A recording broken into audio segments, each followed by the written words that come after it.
Hey, how's it going everybody? It's CoreData. Welcome back to our video. Today we're playing some more Elder Scrolls Legends and we're taking a look at something a bit weird. So today we're taking a look at Cursed Control Scout. This is basically an unholy amalgamation of Goblin Scout and Shout Scout. People familiar with both decks probably looking at this thing thinking, my god, it looks fucking horrible. But this is surprisingly one of the best Scout decks I've played. I don't know if that's a testament to how badly I play Scout or how good this deck is. But yeah, people who are more familiar with the slower builds of Scout are probably looking at this deck and thinking, where the hell are your Sanctuary Pets and Merchants, Camels, and your Reanimates and shit? Basically, the entire reason I decided to put this list together was because I felt like playing some Shearpoint Dragon and Ziv King control, essentially. So I decided, why not use the disruptive side of Goblins in the form of their Murkwater Witches, the three of her War Chiefs, Goblin Scourge, and then the top-end value engine of Shout Scout in the form of Parathonax, Call Dragon, and just whatever else Shouts were running. And because Shouts naturally have a good synergy with Shearpoint Dragon and the Goblin package in the form of DV, the deck just runs really, really well.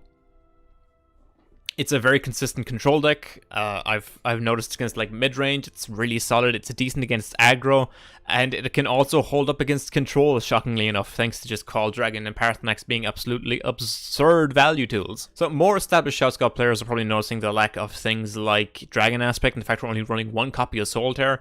I found with this deck, you don't really want to be drawing Soul Tears. I found it's better as a one-of, just as like an emergency button to pull back like Red Brahmin or Parathonax later on in the game, maybe grabbing yourself a Shearpoint if you need one. Primarily what we want to be drawing off our mentors are either Drain Vitality or Call Dragon. What this means is, essentially Greybeard Mentor either finds us one of our best pieces of removal or one of our main win conditions, which turns the card into like a really, really useful draw engine for us. Just actively being able to get Drain Vitality or Call Dragon specifically off of Mentor is super helpful.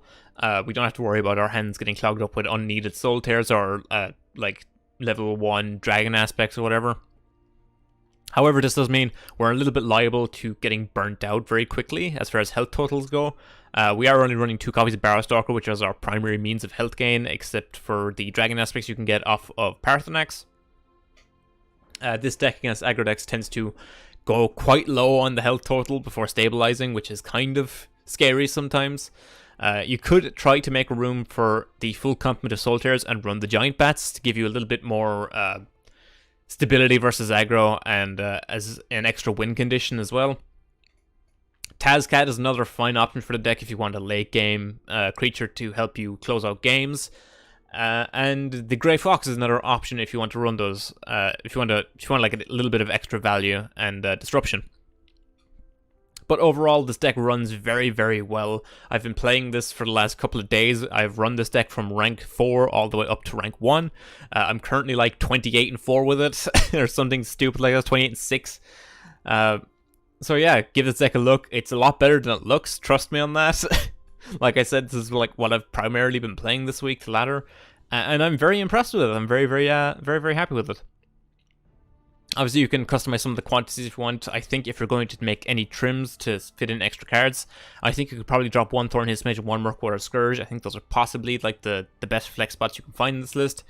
But other than that, deck is absolutely solid. Hope you guys enjoyed the video. Remember to like, comment, subscribe, and yeah, on to some games. Alrighty, game 1 against Empire. I think we pitched World Wall. I don't think we need 3-star War Chief either. I doubt this is going to be aggro. It's probably going to be control. Finding Drain Vitality and Call Dragon. Feeling a little bit bad about my pitch of Word Wall, but that's fine. So yeah, depending on how greedy this player is... Ooh, hello. Alright, it's Conscription then. I'm relatively sure this is Conscription. I don't think Bandari goes into any other deck, right? Unless it's Pilfer?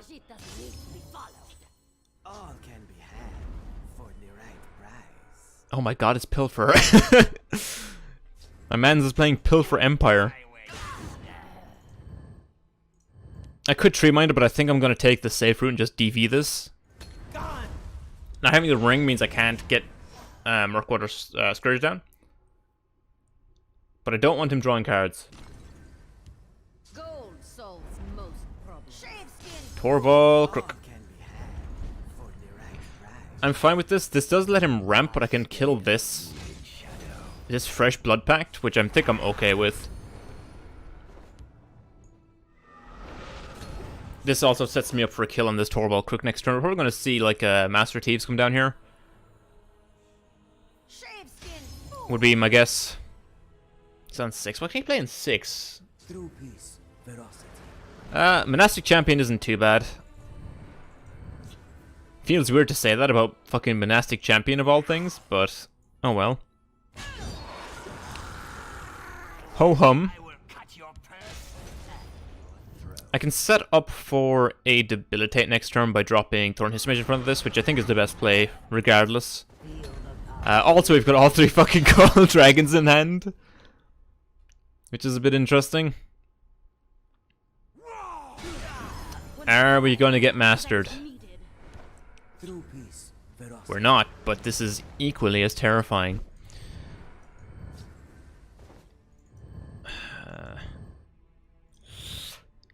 Oh, this is a little bit tricky.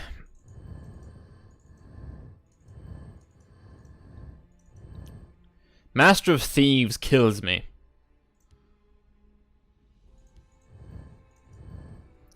Master of Thieves kills me. I can absorb 4 of it. This is 24 by itself, so it's 20. You will die where you stand. Do I play into Master of Thieves? I will cut your purse and your throat. Because I could just debilitate this board now. Be done with it. But that kind of leaves my 3-feathered War Chief in an awkward spot in my hand. You will die where you stand. I think I have to respect him having Master of Thieves here. As much as I don't want to, I have to respect it.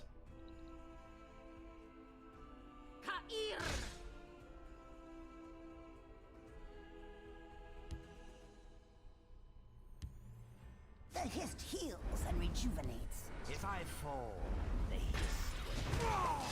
One strike will be all that is needed. Alright, find Word Wall.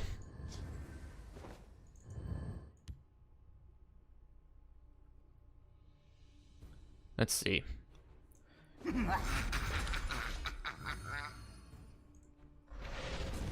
Gonna Word Wall. Level up Call Dragon.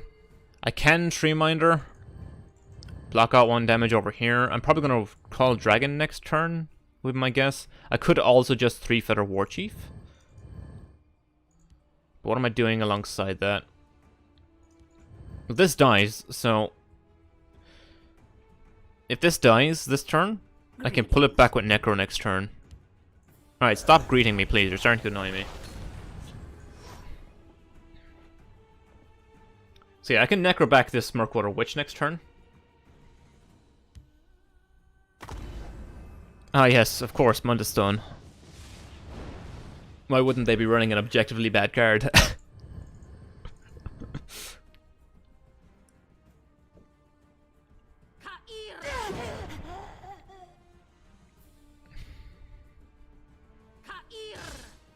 Herbs can heal or harm.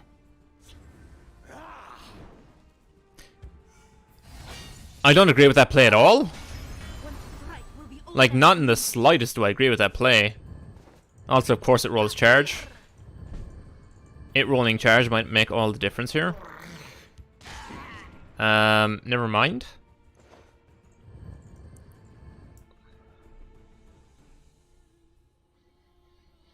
I can Necro. I can block. I can completely block this lane out. So I think I Necro here. I will have to Brahmin on the following turn, though. I think.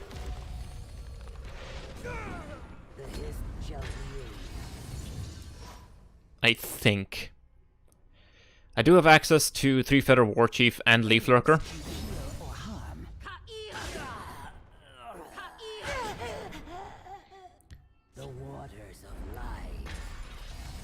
We are not yet in a position where we can just safely drop a Call Dragon, I don't think. Never mind. And never mind, because whatever I roll off Call Dragon here pretty much guarantees me a way out. Yeah, Odoving clears the board. Calgronteed there gets me a shear point to clear off one of the creatures. I can take the other trade. And Parthenax more than likely gives me the shout that that can clear some of the issue there. At this point, we're just going to start rolling Call Dragons, I think. I could Leaf Lurk this, because I'm 1 mana off Leaf Lurking it otherwise. I could also preemptively 3 Feather it, in case of Odoving. Because this got breakthrough, so I'm taking 2 next turn for sure. I think I'll preemptively 3 Feather this.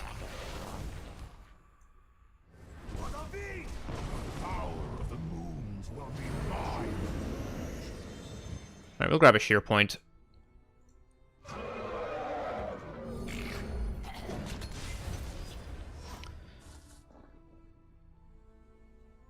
Just rolling Call Dragon into Call Dragon into Call Dragon just feels so good.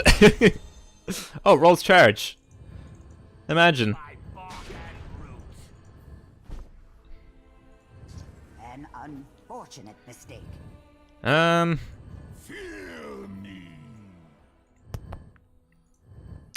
could get my Leaf Lurker down here.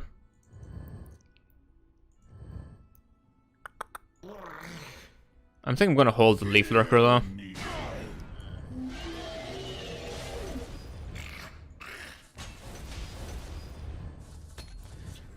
I'm gonna hold this last Call Dragon as well for the time being.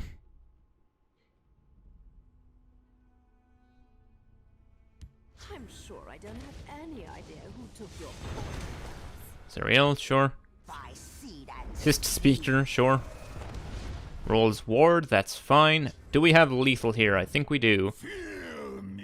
We'll attempt to push this here.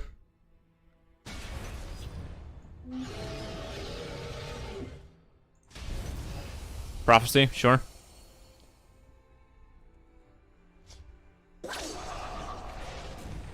That does not save you.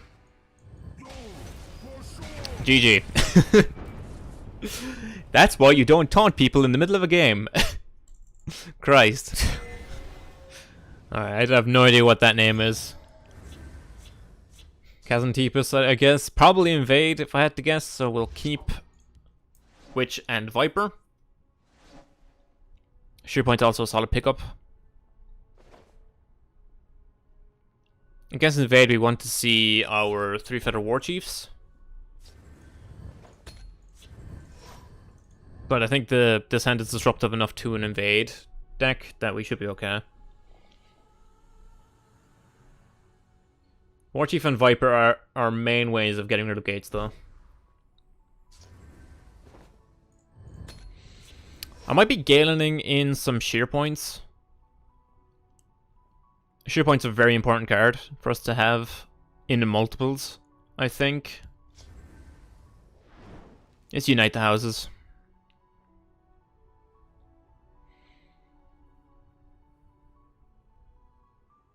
It's Unite the Houses, and we are in the 2 colors they're missing, which means things like Thieves Guild Shadowfoot are potentially going to lose us the game.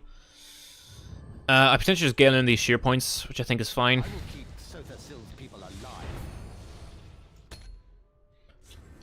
It gives us tutorable 7/7s off of Halls of the Colossus if we end up getting... yeah. It's Unite.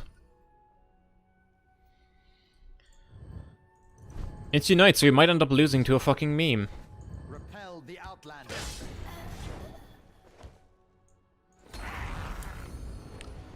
Instead of Scourge.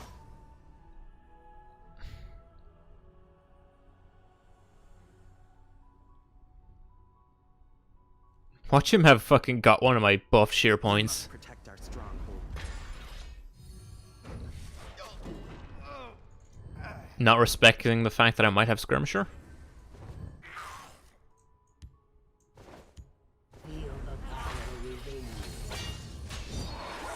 Interesting choice, but alright.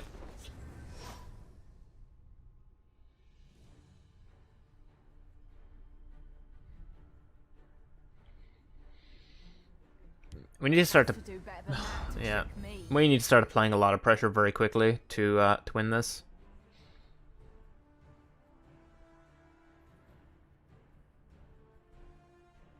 Like, a lot of our deck is really cheap thanks to the goblins.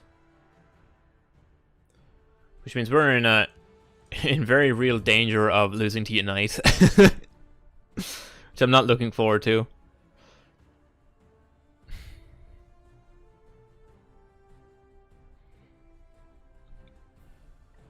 So cards I need to worry about, I think, in this matchup are mainly going to be things like Immolating Blast and Ice Storm.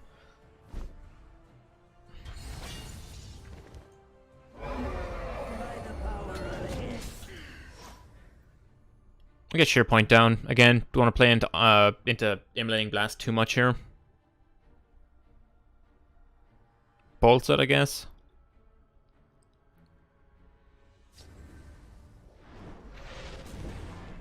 It's fine.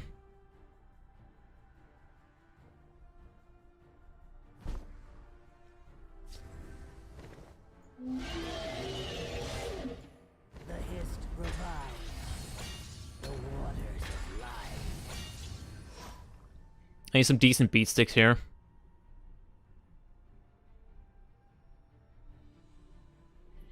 I just need to try and apply as much pressure as humanly possible before he can get his Unite combo off. He's already discovered a card off of Moment of Clarity. He's taken one off of Rift and Pickpocket, and he's taken one from the top of my deck.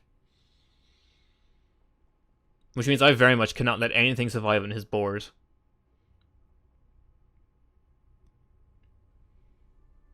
So I need to be very careful about attacking. Just in case of prophesied Golden Initiates or the like.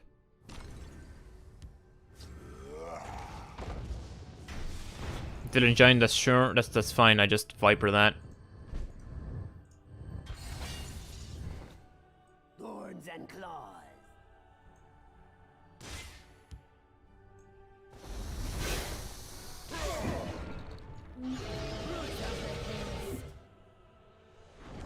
I bark at birth. This is interesting.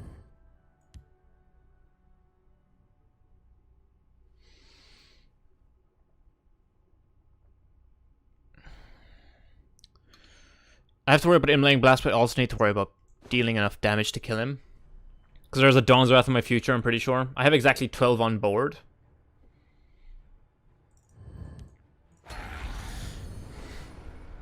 I have exactly 12 on board. This plays a little bit more into Dawn's Wrath, but it also means that it's his entire turn gone. It's most of his turn gone. So we have 9 damage, you set him to 3. If he plays a creature, I Sheer Point it.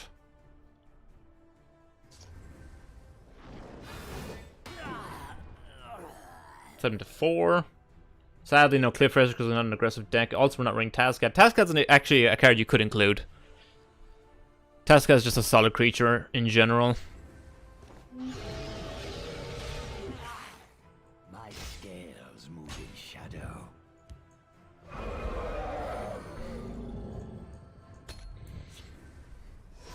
Play around Dawn's Wrath here. Plays into Immolating Blast, but I mean... he has to be able to Unite this turn. Or completely clear me. Which are two very difficult things for this type of deck to do. I mean, the Red Ear does it, but... that's a 1 in 75.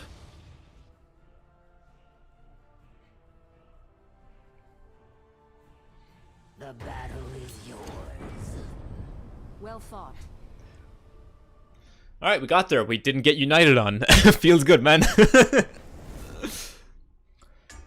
Alright. Let's do one more.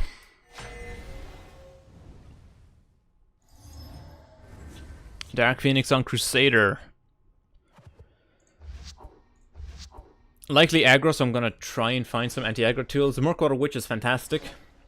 Double Witch Scourge is really good.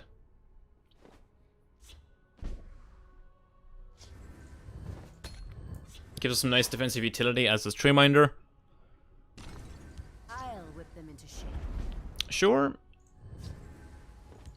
Third witch.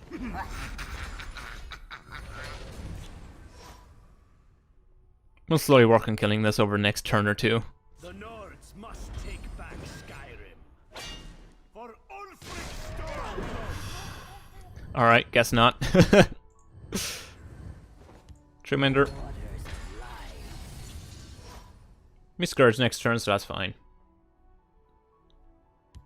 Speak, citizen. Roots of the hairs.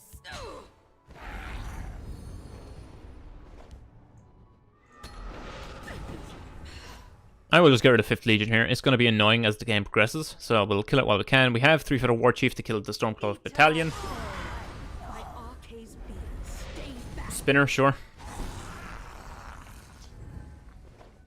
It's okay, we'll just rip another one off the top.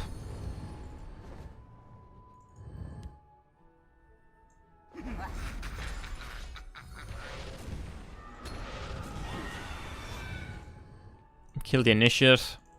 He has to have another spinner.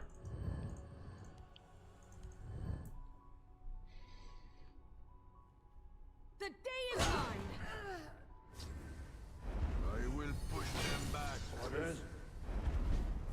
Sure. Debilitate's actually pretty good.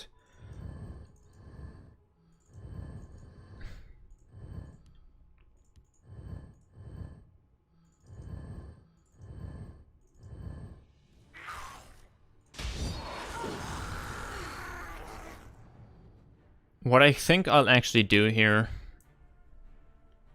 I'm tempted to pass.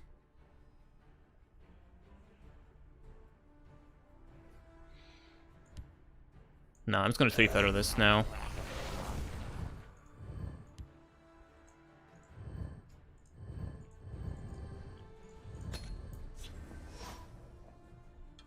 I'm going to hold off the curse. I want him to go face here so I can draw a card. There's nowhere they Potentially commit more to this debilitated for me. Them all. We obey. The hunter becomes the hunter. Nice. The Nords must take back Ulfric Stormclaw. Yep, solid debilitate here. It's exactly what we wanted. We have Zivkin and a Curse as well to deal with some extra shenanigans, as well as Murkwater Witch, so we can kill 2 things next turn, if we really want to.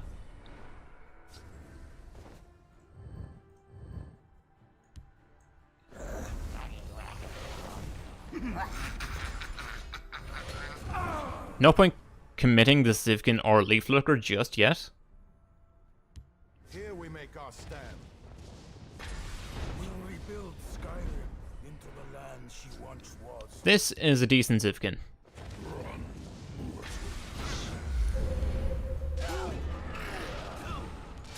The hist shall be A bit of ramp, we're guarded in both lanes. Relatively comfortable position to be in. I can necro back something as well.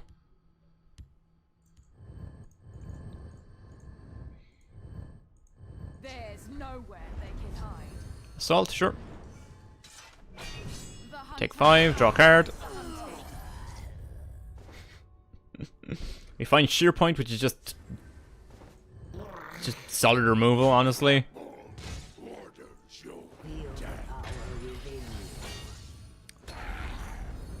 Alright, we're pretty much set up. I think we have this game on lock, which is nice. This poor Crusader. It's nice to see some aggro Crusader, though. It's not a deck you run into too often. I've run into a little bit of Math Crusader this season, but this is the first straight aggro Crusader I've seen. He's got another assault. Sure does.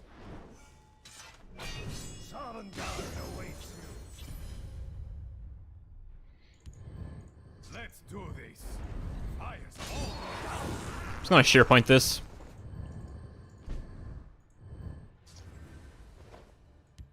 Oh, wrong card.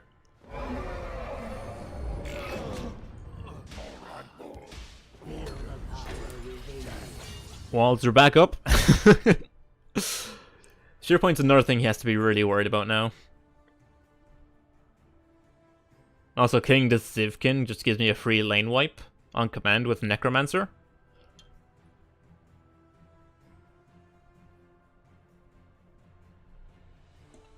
We essentially already have a Javelin in the bin as well in the form of War Chief, so Sheer Point's like the biggest threat on my board. Against a deck like this, Sheer Point's always the biggest threat.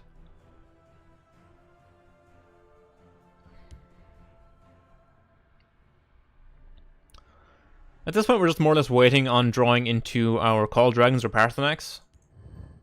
I fight with the fervor of the wild hunt. Sure. Orcs at the ready. I mean, I'm holding 2 curses, so these are non-issues. And she once was. Second Necro.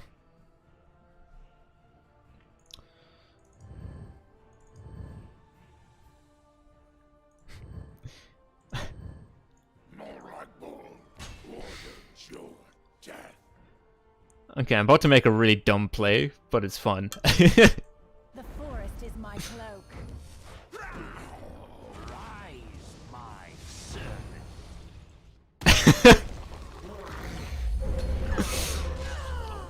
That was probably the least efficient play I could have made, but it was the flashiest and coolest, alright? Don't at me.